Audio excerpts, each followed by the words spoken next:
fish clips. Before we get into this video, please leave a like and subscribe. Check out the other videos on the channel. You can find information on area tackle shops, boat ramps, and some original content fishing videos. All right, let's do it. Here it is, the Detroit River. It's home to the world's largest walleye spawning run. Over 5 million walleye were into the Detroit River system this spring, and since this river is split between two resource management authorities, we all should know the laws enforced by both to avoid unwanted fines or worse.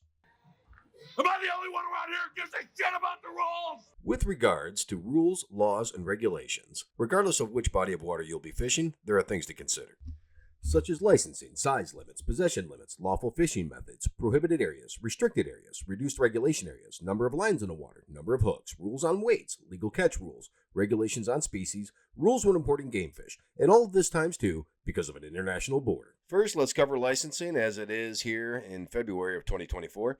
Most likely, you'll be required to have a Michigan license when on the U.S. side of the river and an Ontario license when on the other side of the river. If you're going to fish a spawning run, my recommendation is to carry both, just in case you want to fish the other side, especially if a mudline's present. The conditions will vary drastically from one side to the other. Michigan has 4 demographic categories for license fees. Ontario has 7. In Michigan, you can purchase a daily or an annual. In Ontario, you can also purchase a daily or an annual, but some people may have an option for an 8-day or 3-year as well. Here are the fees in Michigan depending on who you are and the duration you want. And here are the fees for Ontario. Additionally, in Michigan, you are required to purchase a sport card for most fishing and hunting licenses. It's an annual requirement. Ontario, similarly, you are required to purchase an outdoors card for most fishing and hunting licenses. It also is required annually. If you are under 18 or over 65 in Ontario, you don't need a license, but we'll get into that shortly. In Michigan, licenses become valid for the year on March 1st and expire on March 31st of the following year.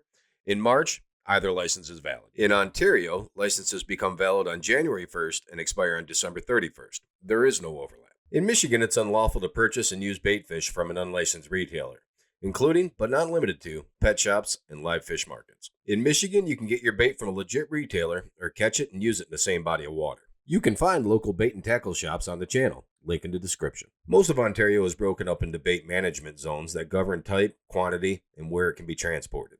The Detroit River does not have a BMZ, but there are provincial regulations that exist.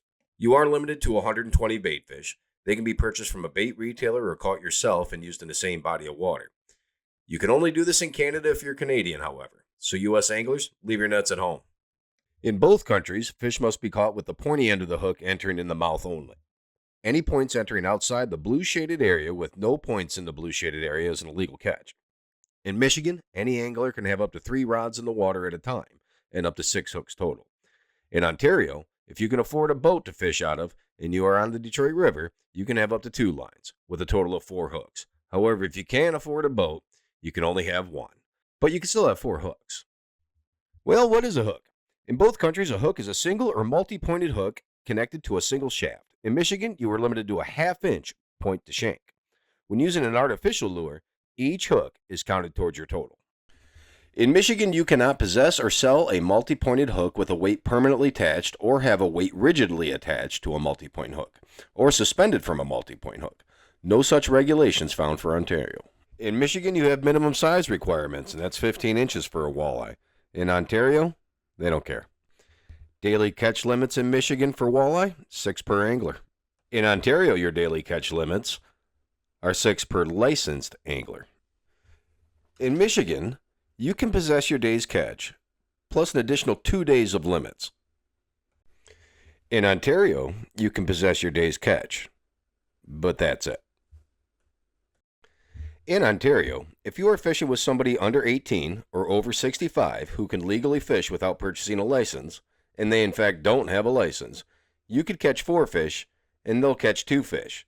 You two are done stocking up on fish. You have to share the limit because there is only 1 license between you. If you're in Michigan and you are fishing with somebody under 18 without a license, you can catch and keep your full limit, and so can your co-angler.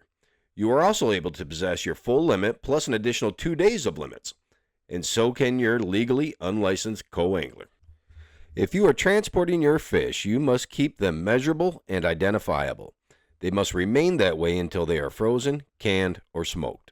Recreational fishermen cannot sell their catch in either jurisdiction. Michigan and Ontario fishery management groups mark and tag all sorts of species of fish. Not like this, but as follows. You could catch a fish with a jaw clamp, anchor tag, a chemical tag, that is when the fishery immerses the fingerlings in oxytetracycline, which apparently doesn't affect the meat but can be measured in other parts of the fish to provide information about when and where it was stocked.